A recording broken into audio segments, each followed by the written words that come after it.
कहाँ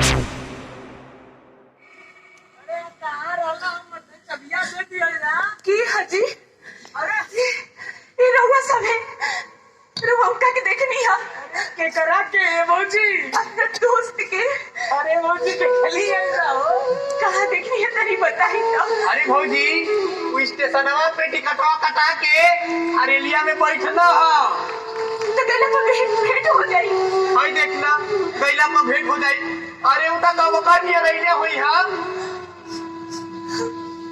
तो कुछ कह के गला अरे भौजी कहा छोड़ा अरे वो के साफा पहचान दे गईला हमें अरे वो के चाबी देला कहां बैठे हो ये खोल दे बका तू ही तो रख ले अरे तो आराम से खोल जाला ये चबिया देला भौजी अरे रिंगवा ढीला मत दबा के रखिया हां जान भौजी कहां चबिया है तीसरा अंगनैया में कोनिया की अलमारी बान है वही अलमारिया के हां उनमें लुका साड़ी गहना गुड़िया सब बा हां ए भौजी खूब पहनिया अरे गुस्सा न मन का तनी खूब पहनिया ए भौजी जान तो भैया क्या कर रहे हैं कहना है खूब रबड़ी मलाई और नारकली बिस्किट खूब खाइया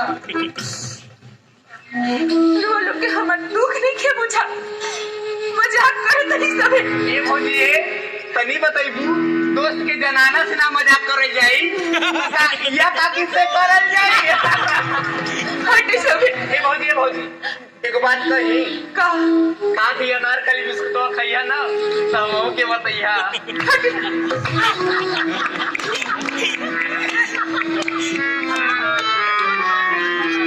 का मिलो घंटा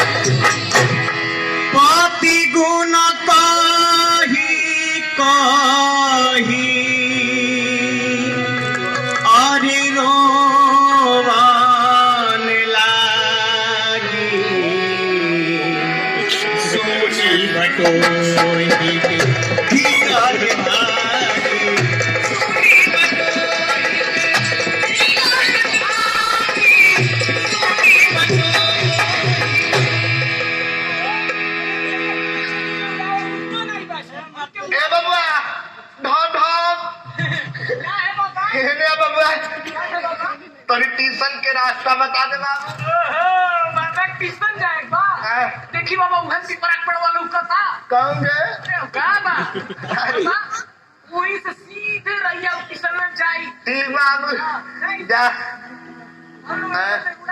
ए बाबूआ तो नहीं आओ ना और हम तो बुलाइए गई रोनी हां ए बाबूआ ए घड़ी कोलकाता के मसूल कितना बा हो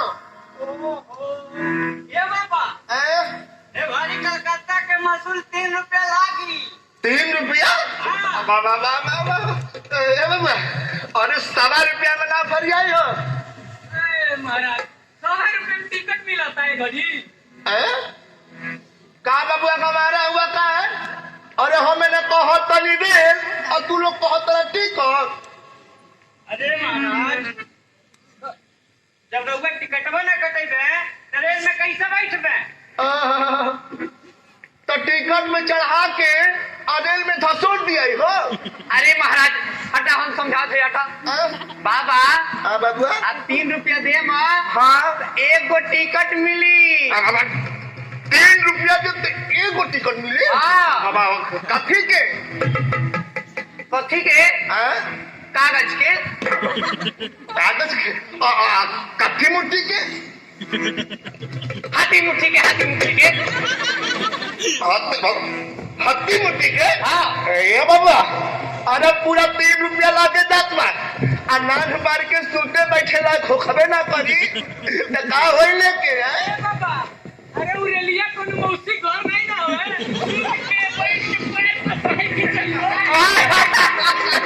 ए बाबा तो 3 रुपया तो टिकटे में आ गई। हाँ आ रेल में कितना लागी रे?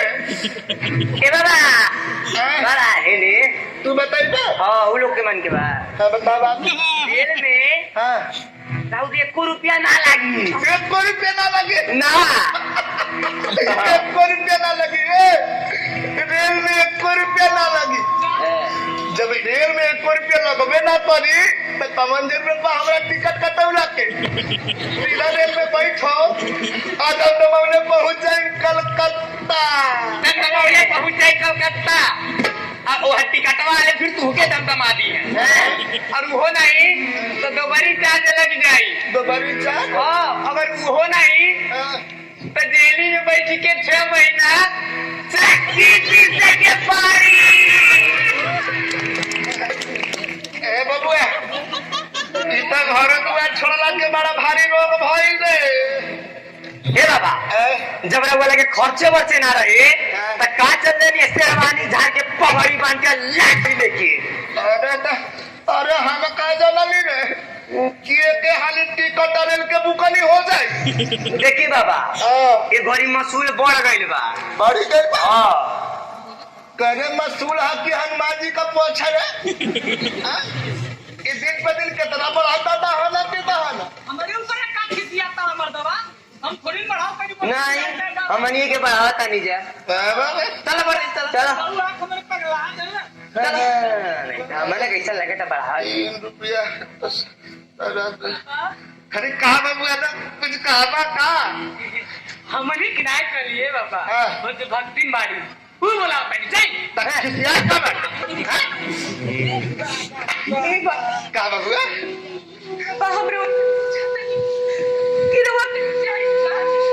हमारा से कलकत्ता हो बाबू।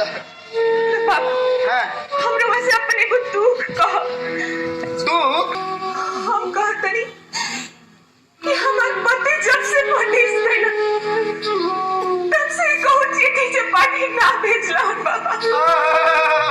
तब पाठी बुलाई बा? हम कहतनी कि हमार स्वामी जी जब से परदेश गए तब से कहू संदेश ना भेजला बाबा। स्वामी कि स्वामी कौन सी जाने? बाबा हमरे घर के सामान ऐसे में फरिया के कहा जाना है कब से 20 को भेड़ तो फिर उन्हें बारी सुन के ना है ससुर ना तब भसुर ना बाबा तब देवर ना बाबा ना तब भागले ना ये खाली कहा कि घर का सामान हुआ अरे खाली के हुआ ना ये बाबा के बुर्बका बुझाती है और जब बुर्बक के संगे बुर्बक लेकिन बत्ती आई तब फरी आई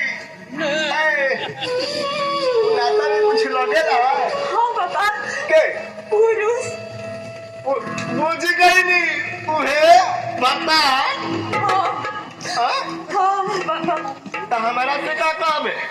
बाबा हम लोग से ये कहते नहीं कि वो नहीं है कौन जाते नहीं हो तभी कोस्ट हो कि पन्ना लगा के देखे हमरा पास लिया ले आए बाबा पास लिए हो जाते अरे हम चलल बनी कलकत्ता कुछ न बंदर दाम कमाए और देशा देशी तुम्हारा भतार खोजता है जी। बाबा तू हमारे देह नहीं खेने का बाबा अरे पागल हंडा करेगा तुम्हारा देह देख करके जी। अरे बताइए अरे केकरा घर के सामान देश प्रदेश कमाए ना जाला एक का मतलब कि घर का बेका तमन प्राणो त्याग दे। अरे हम तो अपना घर के सहरा सामान है जनदम दम चला बनी कलकत्ता कमाए बाबा है और घर बनाओ हमें ना चला बाबा